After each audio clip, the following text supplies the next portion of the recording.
Oke, mulai. Oke, thank you teman-teman udah hadir di sini. Jadi saya akan menjelaskan beberapa hal terkait bagaimana kita sales bisa menjelaskan ke eksternal apa yang what's going on in Medistra. Nah, kita punya beberapa senjata, ya. Tentu kalian harus punya laptop. Kita lagi mintakan. Kalau tidak ada laptop, kita punya iPad. Itu sudah ready, jadi teman-teman sebenarnya sudah bisa untuk jualan, ya, ke eksternal ya.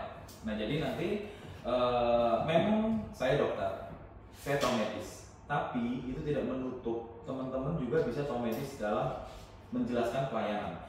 Karena dalam menjelaskan pelayanan tidak harus dokter, malah pinteran yang bukan dokter biasanya, ya, dalam menjual, ya, atau menjelaskan pelayanan di Medistra.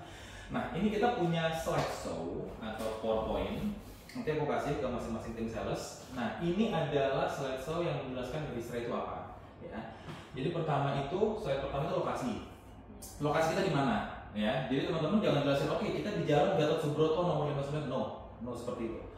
Bu, kita ada di lokasi strategis di pusat Jakarta. Harus ngomongnya gitu. Jadi ngomongnya harus menjual, ya. Kita ada di lokasi strategis di pusat Jakarta, di mana kita dekat dengan beberapa titik poin Jakarta yang memang bagus aksesnya. Contoh, dari Jakarta Timur kita bisa dari sini, MT Haryono, ya kan? Dari Jakarta Pusat kita bisa dari Jalan Gatot Subroto, Jaksel bisa, ya kan? Kapten Tendean, Kuningan bisa, ya kan? Jadi aksesnya kita pas di tengah-tengah, gitu kan? Nanti kalau misalnya ada pertanyaan, oh gimana kalau ganjil genap atau ke sana? Oh bisa, lewat jalurnya dari sini. Ada yang tidak ganjil genap, jadi harus dijelasin ya. Lalu moto kita bukan Smile Service Care lagi ya, tapi kita sudah motonya New Healthcare Excellence. Jadi di mana sebuah excellence dari sebuah pelayanan kesehatan dan expertise itu adalah dokter-dokter jagonya, ya, prof jagonya, meets, ya, bertemu dengan state of the art. State of the art itu suatu frase, artinya adalah alat-alat yang canggih, yang advance, ya kan? Jadi state of the art teknologi, alat-alat yang canggih saat ini. Jadi teman-teman harus bisa jelasin moto kita ini sebenarnya menjelaskan bahwa di Medistra nggak hanya prof-profnya atau dokter-dokternya aja yang jago, tapi di alat-alatnya juga jago, gitu ya. Tuh moto. Nah, achievement Medistra itu achievementnya kita sudah paripurna, ya kan? Paripurnanya apa? Kars, Lars. Nah, ini kemarin ada perdebatan dengan Ibu Anggrit juga ya, karena ibunya Ibu Anggrit Ibu Anggrit itu adalah seorang yang mengakreditasi rumah sakit. Nah, jadi nanti ini terserah kita mau take down yang karsnya, ya it's okay lah ya. ISO juga 15189 itu teman-teman harus tahu itu ISO laboratorium, ya. Jadi di rumah sakit itu banyak ISO-nya, ya, termasuk ISO lab, ISO service, ISO administrasi, ISO banyak ya. Nah, yang kita sudah deal adalah ISO 15181, yaitu ISO lab. Dan kita juga dapat achievement WOW service, artinya service kita terbaik, ya, champion di Jakarta, di Jabodetabek, sorry, lebih luas lagi bahkan. Terus leading hospital for infection control, ini teman-teman juga harus jelasin bahwa di Medistra itu resiko infeksi setelah operasi itu sangat-sangat kecil, ya. Kadang-kadang banyak orang operasi sebuntu aja setelah operasi luka operasi infeksi di rumah sakit lain, ya. Tapi rumah sakit kita, OK kita itu termasuk OK yang terbaik se-Indonesia, karena kita yang paling steril, ya. Jadi OK kita itu merupakan salah satu yang terbaik se-Indonesia. Oke. Datanya dari mana? Dari PPI ya. Kita nggak ngarang-ngarang. Ada datanya PPI, listnya rumah sakit mana yang infection controlnya terbaik. Tahu PPI ya? Apa? Tim PPI. Itu merknya. PPI kita kan PPI-nya mereka. Ya kan bos-bosnya PPI kan di kita. Pimpinannya PPI kita. Nah, ini kalau vision mission ini nggak perlu dijelaskan secara detail banget. Yang penting adalah visionnya, bahwa Medistra menjadi rujukan, referral itu rujukan ya, nasional, regional, internasional. Artinya di kita juga banyak expat, banyak bule-bule, ya. Itu yang harus dijelasin untuk division.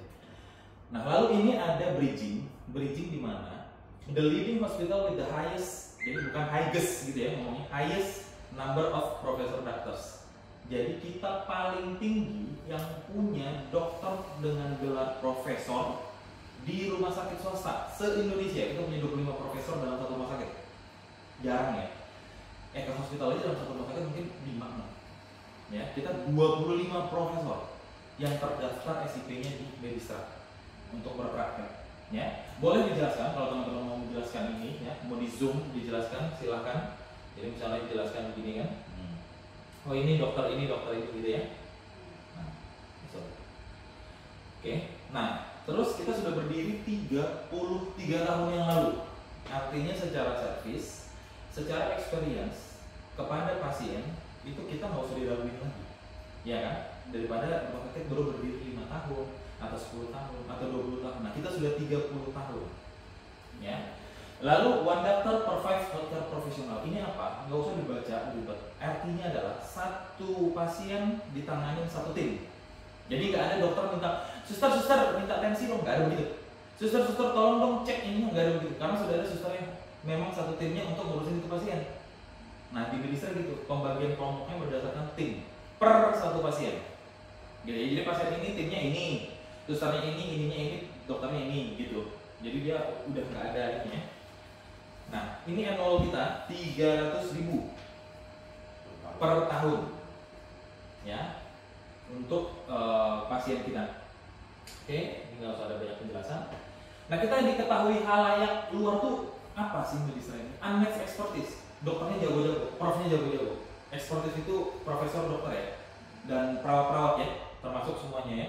Itu semua orang-orang yang guru-guru besarnya semua di Medistra, tidak terkecuali. Jadi kalau teman-teman punya saudara dokter, dia belajar buku, buka bagian depannya, mau interna kayak objek itu nama dokter kita semua di situ. Pasti ada salah satu, ya kan? Di buku itu, karena mereka adalah guru-guru besar semua. Kedua, comprehensive patient centric care. Ini tadi saya bilang, pasien centric. Jadi kita itu terkenal pelayanan di rawat inapnya itu per tim. Jadi nggak ada uber itu 5 keteteran, ntar nggak ada gitu. Jadi kita udah per tim. Jadi kamar 567 dan 568 adalah susternya ini, dokternya ini, gitu. Ya, itu namanya pasien centered care. Terakhir adalah set of the art fasilitas and equipment. Kita termasuk salah satu rumah sakit yang punya teknologi paling advance sekarang saat ini ya, mau itu di robotik dan lain-lain. Itu nanti kita lihat di slide berikutnya. Nanti gini ya cara jelasinnya ya sama orang-orang ya. Ini center of excellence kita, jantung. Nah, jadi kalian gitu, walaupun di bahasa Inggris kalian harus jelasin jantung, kardiologi, gitu ya, ortopedik tulang, onkologi kanker, khususnya kanker darah, gastroenterologi, pencernaan, dan tropical disease, penyakit tropis kayak DBD, tifoid, ya, gitu-gitu. Nah, ini adalah center of excellence. Tapi di luar ini kita spesialistik itu full, komplit. Mau apa? Kulit ada, bedah anak ada, nah gitu ya teman-teman jelasinnya ya. Nah tapi ini adalah center of excellence, kita jagoan-jagoannya adalah di bidang ini, gitu ya. Siapa itu jagoan-jagoannya? Ini jagoan-jagoannya, ya. Semua yang bapak ibu dokter temuin di luar sana, di luar dari Medistra, inilah guru-guru dokter itu, ya. Intinya begitu. Bos-bosnya atau guru-guru besar itu di sini, profesor semua ini, ya kan? Hampir di semua bidang. Kita ambil contoh, tuh, gastroenterologi, ginjal, apalagi tuh, tropical disease, paru, endokrin tuh DM dan sebagainya, diabetes mellitus dan sebagainya, ya kan? Penyakit dalam, saluran pencernaan, kanker darah. Ini yang dulu, nah itu harus teman-teman spill gitu ya. Oh ini yang dulu ngevaksin Jokowi, nah misalnya gitu ya. Dokter Hanafi ya, ini guru besar jantung, gitu kan. Prof Santoso, tukang ledeng dunia. Iya kan gitu, tukang ledeng jantung dunia, harus kayak gitu ya. Prof Umbas, urologi, ya kan. Prof Haidir, ya kan. Gitu-gitu harus ini ya. Ini nanti kita hapus ya bulan lagi. Oke. Prof Nicholas, ya jangan lupa. Dia udah HCUA tuh. HCUA tahu teman-teman? Honoris Quaris. Jadi gini, kalau lu prof, berarti lu bisa buat sistem. Tapi kalau misalnya HCUA, berarti teknik potong adalah Anda kiblatnya. Contoh, Prof Nicholas akan potong dari lutut kanan ke kiri, caranya tangannya mereng. Nah, semua ortopedik harus pakai tangan mereng, gitu. Jadi dia kiblat.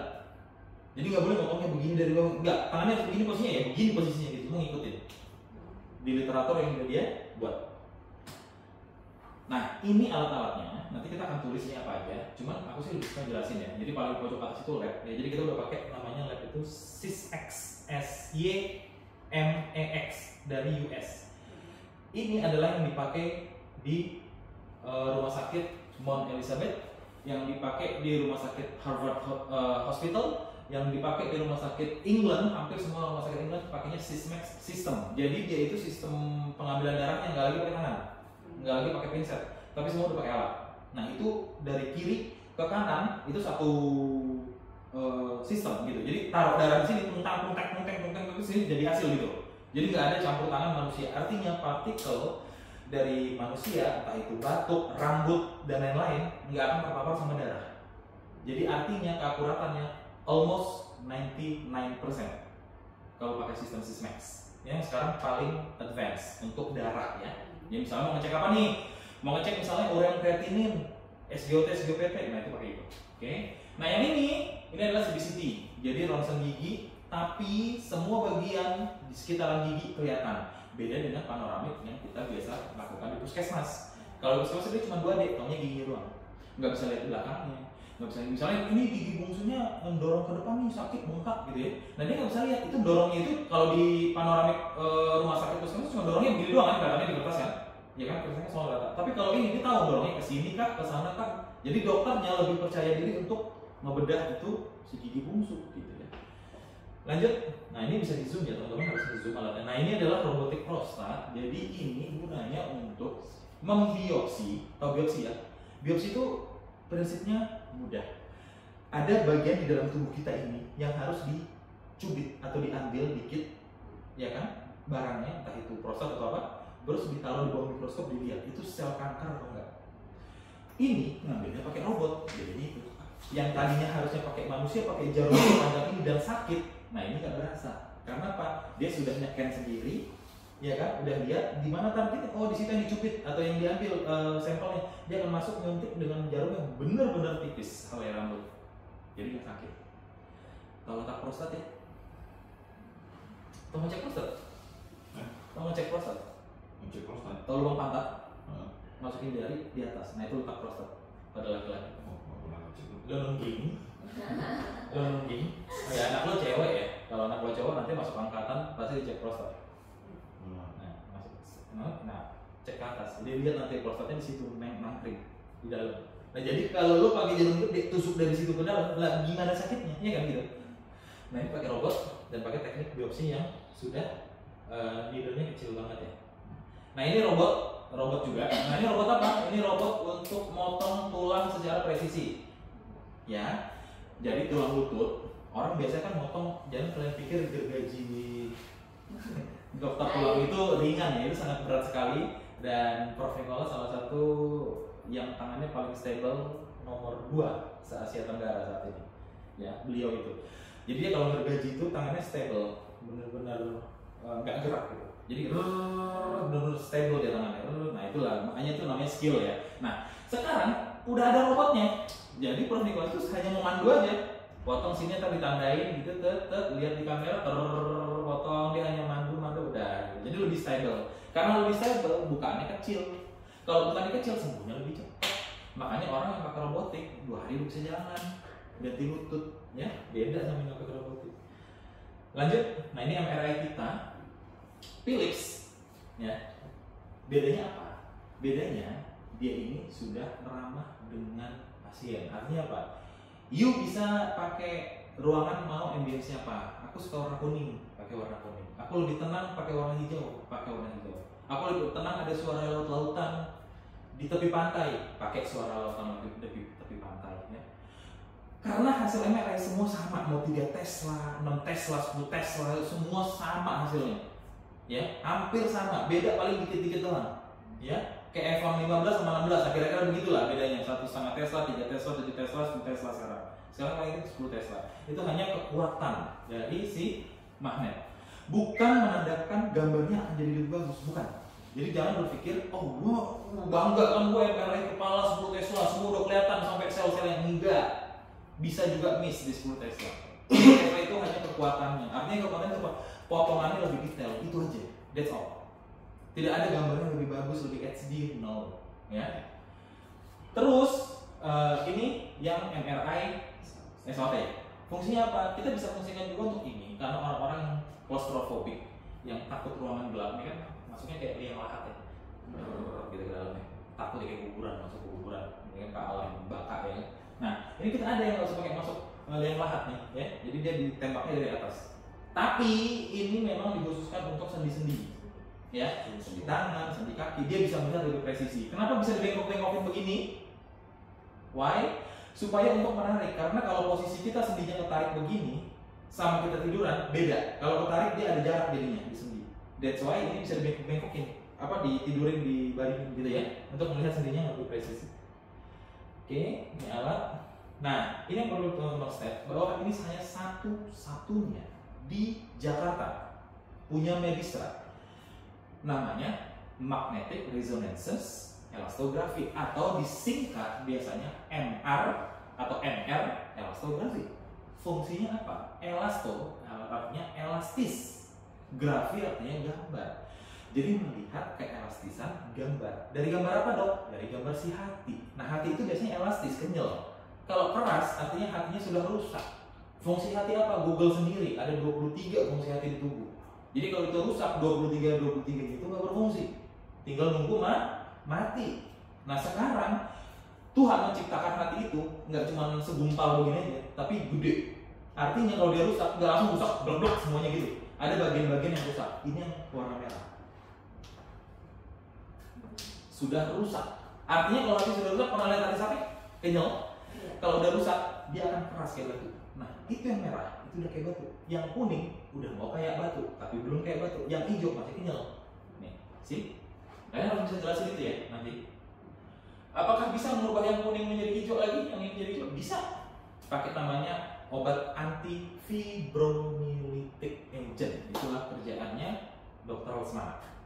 Oke, dia bisa ngobatin itu. Kalau dia sudah merah, masih bisa dirubah nggak dok? Nggak bisa. Kalau merah semua, jalan-jalan satunya apa? Transplant liver atau transplant hati. Itu informasi itu kalian harus bisa ngasih tahu ke klien atau eksternal ya, seperti ini. Nah terus ini gunanya untuk apa dok? Ya untuk tahu hati Anda rusak sebelah kiri, rusak sebelah kanan, rusak semuanya. Loh, emang kenapa dok? Emang hati bisa rusak kenapa? Bu, emang hati bisa rusak kenapa bu? Pak, kata dia gitu. Karena lifestyle sehingga ada namanya penumpukan lemak pada hati. Penumpukan lemak pada hati biasanya kita sebutnya fatty liver. Ketahuannya apa? Gimana fatty liver ketahuannya? Pas USG, pas MCU, atau pada saat sakit SGOT, SGOPT-nya meningkat. Ya, SGOT, SGOPT adalah enzim untuk mengukur kinerja fungsi hati. Jadi kalau dia meningkat berarti ada fungsi hati yang berlebihan kerjanya. Gara-gara apa? Mungkin udah rusak. Jadi harus dilakukan MR elastografi supaya tahu mana yang disembuhin, mana yang dibiarin aja. Kamar kita punya 200 bed available sekarang. Ya, kita dari mulai eksekutif suite room bla bla bla bla sampai ke Royal Deluxe room ya. Royal Deluxe room itu sampai dengan kelas 1 kamar, kelas kamar 1 utama ya. Nanti dijelasin boleh, kita punya katalog terpisah. Nah gitu ya jelasinnya ya. Nah lalu ini eksklusif pas VIP kelasnya smoking service. Di Medistra itu rata-rata pasiennya kalau nggak pejabat artis. Oke. Jadi sistem escort kita termasuk yang responnya cepat. Ya kan gitu, harus jelasin gitu ya. Yang bisa meng-cater teman-teman VIP. Jadi kalau dari bapak ibu punya bos-bosnya, ya, nah itu bisa langsung ke kita. Kita akan escort. Nah di sini kita juga punya VIP lounge. Jadi mereka tuh nunggu nggak bareng. Karena kita tahu mereka orang VIP, waktu sangat berharga dan mereka sangat sibuk, ya kan? Dan mereka nggak mau biasanya berbaur sama orang-orang yang non VIP. Itu kita harus bisa tahu gitu. Nah kita punya VIP lounge dan kita punya timnya untuk itu dan ready 24 jam. Itu dulu aja ya. Home care, kita jelasin home care bahwa everything kita bisa bawa ke rumah bapak ibu. Everything, mau USG, mau EKG, ya, mau apapun bisa kita bawa to your home. Sekarang tinggal telepon kita, bisa bawa, tawar harga kita negotiable. Terus teman-teman, ini biasa aku lewatin karena udah nggak COVID lagi. Nah, medical check up, kita termasuk medical check up sekarang yang paling advance dan paling lengkap untuk rumah sakit dengan harga yang paling bisa kompetitif. jangan dibilang paling murah ya. Iya. Yang paling kompetitif saat ini. Medical check up kita, lab kita, alat-alat radiologi kita untuk ngecek tubuh bapak ibu itu sudah paling advance sekarang di Jakarta. Nah jadi ini kita punya nanti slide terpisah bapak ibu mengenai ini. Bapak ibu bisa lihat slide-nya. After ini saya akan tunjukin. Oke. Nah ini beberapa pasien kita ya, ada beberapa dari kalangan artis ya. Nanti saya akan share slide-nya jadi bapak ibu bisa langsung baca testimoni mereka, begitu juga beberapa kalangan pejabat-pejabat kita ya, pemerintahan kita dan atlet-atlet kita juga. Ya. Nah, untuk berikutnya ini adalah beberapa partners yang memang sudah join sama kita. Lebih banyak lagi, sebenarnya saya nggak bisa tampilin lebih banyak slide bapak ibu, langsung gitu aja ya, langsung ngomongin gitu ya. Karena kepenuhan nanti nggak kelihatan. Nah biasanya kalau dia, oh itu udah kerja sama kita dulu, nah mana nih lambangku gitu ya. Nanti paling gimmick-gimmick gitu, oke? Nah ini, jadi bisa dijelasin ya, yang besar-besar sama kita kayak beberapa asuransi, beberapa korporat besar, insurance besar, nanti teman-teman bisa jelasin juga KIA gitu ya. Nah biasanya kalau orang-orang dari korporat dia akan lihatin, akan lama lihatin. Oh ini, karena mereka kompetitornya juga pasti mereka akan perkirakan, oh ternyata kompetitor gua pakai Medistra ya, gitu ya. Itu lo harus dijelasin. Nah, Isekai adalah rumah sakit di Jepang yang berpartnership dengan Medistra. Artinya apa? Kalau kita melakukan pemeriksaan di sini, medical check up di sini, dan kita mau berobat di sana, karena mereka senternya banyak ya, termasuk brain center. Mereka itu terkenalnya otak. Oke, aku mau berobat di sana. Kita bawa lab kita di sana, kita nggak dicek ulang. Karena sistem kita sudah setara dengan apa yang ada di General Hospital International General Isekai Hospital Jepang itu udah setara. Ya, dan kita udah berpartnership. Begitu juga orang-orang ekspatriat dari Jepang yang jalan-jalan di Indonesia dan sudah sempat berobat di sana, bawa berkas labnya dan lain-lain ke Medistra, kita nggak akan cek ulang, oke? Karena sudah sama, kita satu sistem sama Isekai, oke? Nah, selain rumah sakit luar negeri, kita juga punya akses ke website kita, ke Instagram kita, ya. Nah, di sini teman-teman harus bilang, oh bu, Instagramnya, ya kan gitu kan? Udah lihat belum gitu ya, bisa bercandain gitu ya kira-kira ya kan. Nah ini misalnya robotik, kita juga ini website kita, Bapak Ibu bisa kunjungi di www.medistra.com. call center kita sangat mudah bu, 521 0200 ya, atau ke WhatsApp kita 0817 521 0200 juga gitu. Jadi nanti ini Instagramnya dilihat dulu dong bu, biar tahu kan ya kan. Jadi nomor kita itu 521 0200 sama 0817 521 0200. Oke, itu